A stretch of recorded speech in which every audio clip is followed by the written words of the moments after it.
तर आजच्या भागात मी काढणार आहे लोहगड किल्ल्याचं चित्र.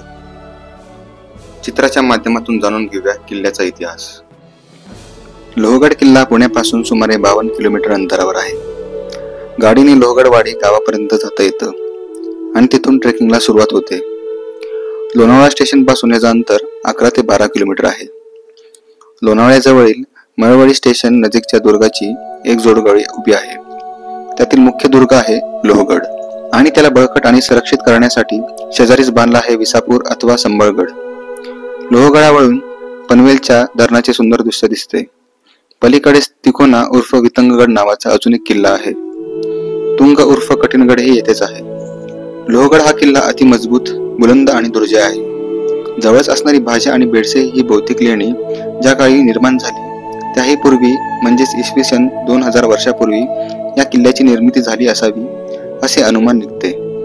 सातवाहन, चालुक्य, यादव, निजामशाही, आदिलशाही, मराठा या राजवटी या किल्ल्याने पाहिल्या. 1657 मध्ये शिवाजी महाराजांनी कल्याण आणि भिवंडी परिसर जिंकून घेतला आणि लोहगडही. पहिल्या सुरात उलटीचा खजाना हा छत्रपती शिवाजी महाराजांनी नेताजी पालकर यांना लोहगडावर आणून ठेवण्यास सांगितले.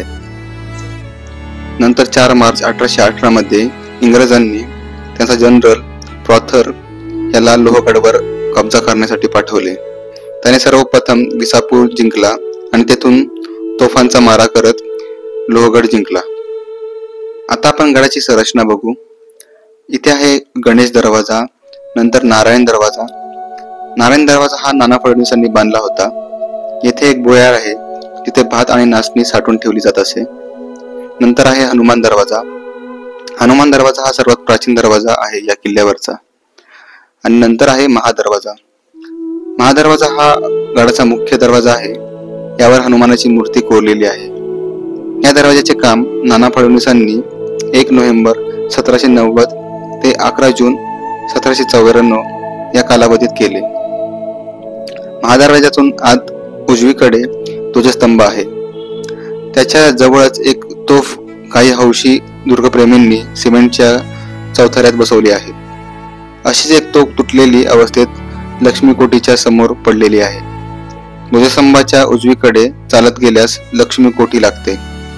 या कोठीत राहण्याची सोय होती. कोठीत अनेक खोल्या आहेत. गडावर एक शिवमंदिरही आहे. पुढे सरळ चालत गेल्यावर एक छोटेसे तळे आहे. हे तळे अष्टकोनी आहे. त्यातच बाजूला पिण्याच्या पाण्याचे टाके देखील आहे. ही गडावरील पिण्याच्या पाण्याची एकमेव सोय आहे. तेथून पुढे 15 ते 20 मिनिटे चालत गेल्यावर एक मोठे तळे आढळते. नाना फडणवीसांनी त्या तळ्याची बांधणी केली होती. हे तळे 16 कोनी आहे.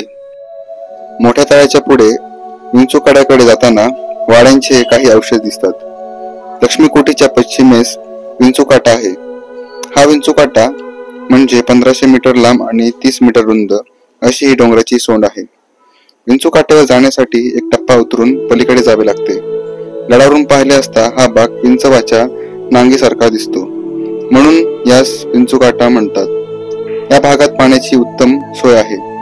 गडाच्या आजूबाजूचा परिसर नाहण्यासाठी या विंचूकाट्याचा उपयोग होत असावा. गडावरून येताना भाजे गावातील भाजे लेणी आवर्जून पाहावी. लोहगडावरच्या इमारती पडलेल्या अवस्थेत आहे. 100 लोक झोपू शकतील एवढी गुहा सुद्धा गडावर आहे. लोहगडाचे सर्वात मोठे वैशिष्ट्य म्हणजे गडाच्या टोकावर बांधलेली चिरेबंदी वाट. अशी रेखीव वाट फार कमी दुर्गावर पाहायला मिळते. लोहगडवाडी पार केली की सर्पाकार वाट सुरू होते.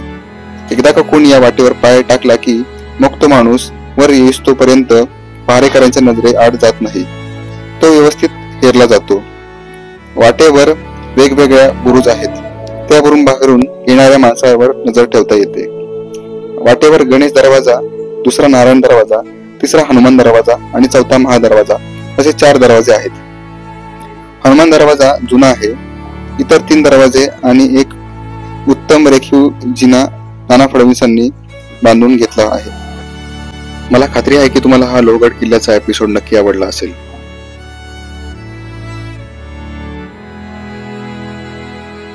मी प्रज्वल बोंडकर भेटू एखाद्या नवीन एपिसोडमध्ये. धन्यवाद.